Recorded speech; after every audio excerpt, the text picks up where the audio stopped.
មើលពួកក្មេងទំនើងពីរនាក់នេះមិនខ្លាចស្លាប់សោះហ៊ានមកសម្ញែងកម្លាំងនៅមុខពូម៉ាថែមទាំងព្រមានថានឹងវាយពូម៉ាឲ្យស្លាប់ទៀតតែមួយវិនាទីក្រោយម្រាមដៃក៏ត្រូវបាក់ចំណែកក្មេងទំនើងម្នាក់ទៀតក៏ភ័យរន្ធត់រហូតដល់ញ័រខ្លួនក្រោយមកពួកក្មេងទំនើងក៏បានត្រឹមតែដើរចេញទៅទាំងអាម៉ាស់មុខតែមេក្រុមម៉ាហ្វីខ្មៅបានដឹងថាកូនចៅដែលខ្លួនបានចាត់ទៅត្រូវគេបំបាក់ម្រាមដៃនាងបានប្រកាសថានឹងវាយអ្នកនោះឲ្យស្លាប់ក្រោយមកនាងក៏នាំកូនចៅ3000នាក់ទៅរកគាត់តែពូម៉ាមិនបានខ្វល់នឹងពួកគេបន្តិចសោះពូម៉ាធ្លាប់ជាមនុស្សម្នាក់ដែលប្រឈមមុខនឹងមួយឆៅ3000នាក់តែម្នាក់ឯងចាប់បានក្មេងទំនើងម្នាក់វាមួយកំភ្លៀងធំរួចក៏មួយកណ្ដាប់ដៃធ្ងន់នៅមានម្នាក់ទៀតដែលមិនព្រមចុះចាញ់ពូម៉ាក៏បានចាប់ច្របាច់មាត់របស់គេជាប់តែនៅក្នុងរឿងនេះមានកូនចៅម្នាក់បានធ្វើខុស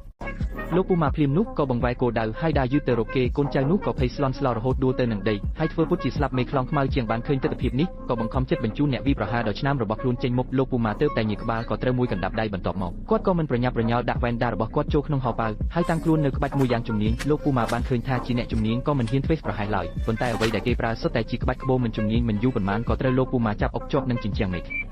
លងខ្មៅជាងលេងមានអ្នកនៅក្បែរក៏បង្ខំចិត្តចេញមុខខ្លួនឯងប៉ុន្តែស្រាប់តែពេលនោះប៉ូលីសក៏មកដល់នេះបានជួយសង្គ្រោះជីវិតមេខ្លោងខ្មៅបន្ទាប់មកគាត់ក៏ធ្វើពុតជាទូរស័ព្ទទៅម៉ាក់ហើយចាក់ចេញពីទីនោះទៅក្រោយមកលោកពូម៉ាក៏ត្រូវចាប់ខ្លួនទៅកាន់ប៉ុស្តិ៍ប៉ូលីស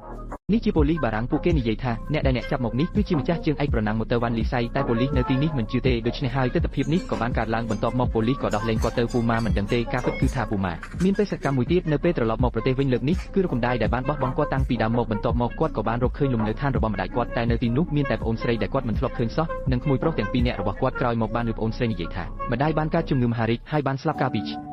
នាំមុនបន្ទាប់មកពូម៉ាក៏បានផ្លាស់មកនៅផ្ទះនេះហើយក្នុងពេលជាមួយគ្នានេះក៏អាចការពារពួកគេមិនឲ្យក្រុមទំនើងធ្វើបាបផងដែរពិតជាដោយការរំពឹងទុកក្រុមទំនើងនៅទីនេះពេលឃើញគាត់គឺដូចជាកណ្ដុរឃើញឆ្មាអីចឹងក្រោយមកពូម៉ាក៏បានលេងជាមួយក្មួយបន្តិចម្ដងពូម៉ាក៏បានទទួលអារម្មណ៍រីករាយពីក្តីស្រឡាញ់គ្រួសារជាលើកដំបូងក្នុងជីវិតប៉ុន្តែគាត់មិនដឹងឡើយថាប្អូនស្រីរបស់គាត់នៅមានរឿងមួយទៀតដែលបានលាក់បាំងពីគាត់លុះដល់ពេលល្ងាចគាត់ក៏បានប្រាប់ពូម៉ាថាគួរតែទៅមើលភ្នំម្ដាយនៅថ្ងៃបន្ទាប់ពួកគេក៏បានមកដល់ទីនេះពេលនោះប្អូនស្រីក៏បានសារភាពប្រាប់គាត់ទាំងអស់ថាគាត់ត្រូវបានម្ដាយចិញ្ចឹមមិនមែនជាកូនបង្កើតឡើយពូម៉ាក្រោយពីបានឮហើយក៏មិនអាចទទួលយកបានភ្លាមគាត់មិនអាចជឿបានឡើយថាក្តីស្រឡាញ់គ្រួសារនេះពិតជាគួរឲ្យទុកចិត្តដែរទេបន្ទាប់មកពូម៉ាក៏